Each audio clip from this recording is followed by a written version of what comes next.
Ladies and gentlemen, welcome back to my channel, BI Edge. You've seen the numbers. Between 2010 and 2024, Australia racked up $371 billion oil trade deficit. Now, here's the real question. Why is that deficit so stubborn? The answer lies not in global markets, but right here, home, in the 20 million vehicles driving on Australian roads. Today, I'll show you how the structure of our vehicle fleet makes breaking oil dependence almost impossible.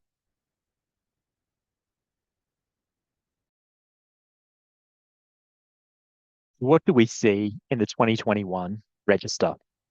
So this is the Australian Motor Vehicle Register, Australian Bureau of Statistics from 4 years ago. Some more recent data has now been released, but not in the form of ABS. So what we're going to dive into today is why are we so reliant on oil as a nation here in Australia?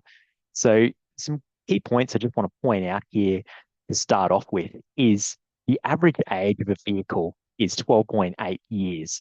So nearly 13 years old is the average age for an Australian vehicle. That's old compared to many OECD countries where turnover into newer, more fuel efficient or electric vehicles happens at a much faster rate. Now, next point is looking at fuel type. Okay, so we know that there's 20 million vehicles on the road. The average vehicle age is nearly 13 years old. So how many vehicles here are still running on unleaded petrol? So we see over here that 70% of Australian vehicles are still run on unleaded petrol, while 26% run on diesel. Together, this gives us a cumulative combined market share here of 96.59% of the Australian cars or the Australian fleet reliant on fossil fuels. So that puts a lot of pressure here on our import market of refined oils because we haven't transitioned here on our roads, and it's looking like it's going to be a fair it's going to be a fair while until we can start seeing this number start to come down and this other market share here, which is essentially renewables and electric vehicles, go up. Um, Passengers cars dominate, making up here, as you can see, about 15 mil. So you can see that 15 mil are passenger-based vehicles, and this makes up what's that? Yeah, most of the market share here, or 75% of the market share of motor vehicles in Australia. So people's cars for families or commutes, and another 3.5 million here for motorcycles, rounded to 4 mil. Um, so yeah, that's quite significant here as well. So you can sort of um, have a bit of a look. So yeah, so motorcycles here, sorry, is 1 mil, and light commercial is 4 mil. Okay, so quite significant there. Heavy vehicle, so trucks and buses, and this is sort of where we start getting into businesses, in the logistics-based sector potentially. A much smaller in number, but they're disproportionately important because they're all diesel powered and account for a huge share of fuel consumption. Okay, so we can see here very reliant on diesel. Buses as well is also quite heavily reliant here on diesel as a market share. You can see that the electric vehicle market started a little bit there in buses, but still a big share here of these run on diesel, which requires oil, same unleaded. Okay, so alternate fuels are almost invisible in this. So if we look at the whole market again, the other market share is here. Okay, so that's the other section here. That part there, that's unleaded, so that's really small. That's leaded, which is really small as well. So why does this matter, you may be thinking, and how does this relate back to our oil trade deficit? This shows that Australia's oil dependence is baked into the structure of our transport system. when almost every car, truck, and bus on the road relies on petrol or diesel, high, im high oil import bills are unavoidable.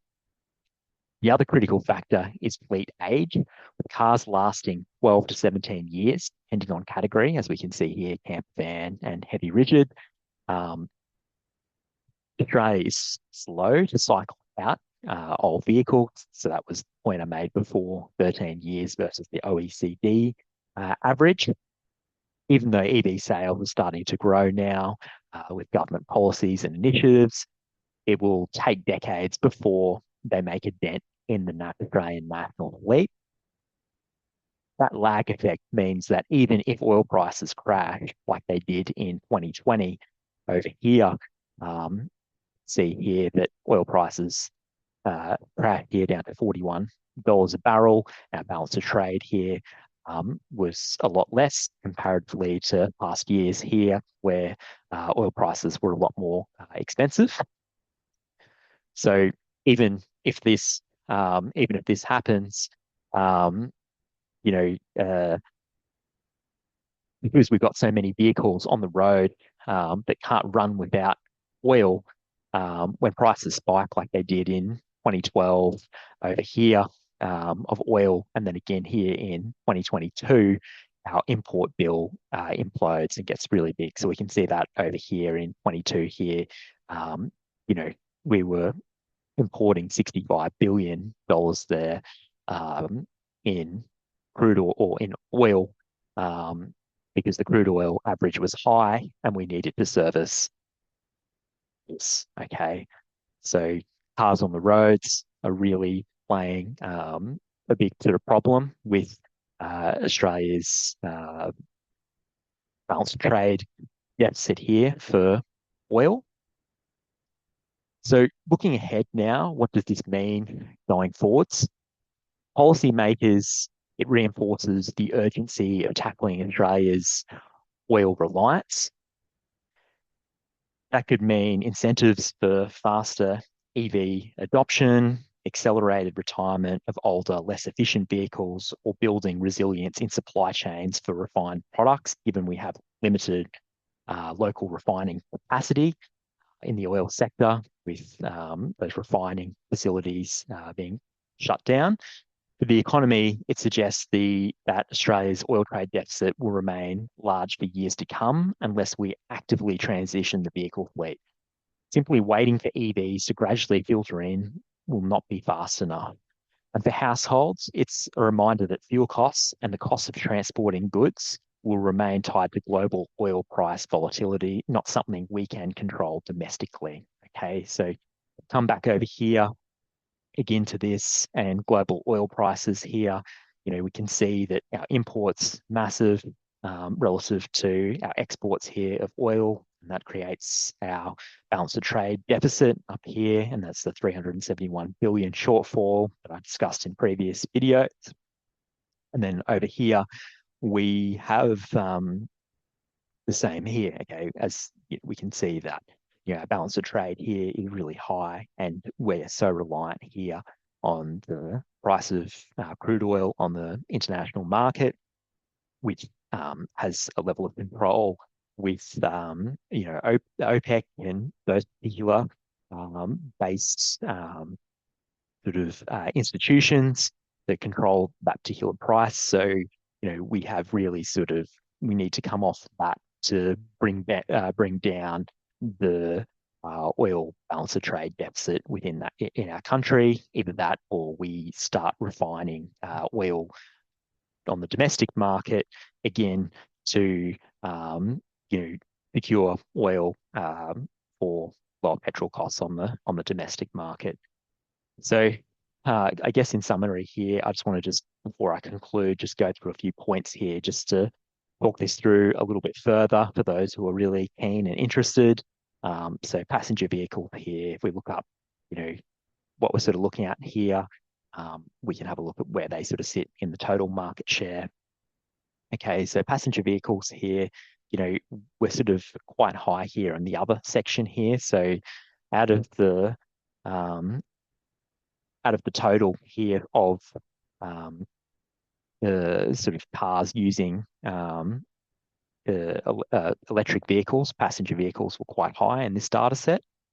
And then if I come down here to light commercial next, I can see that, pretty sort of pretty low here in terms of once again where they're sort of sitting here in the total sort of market share.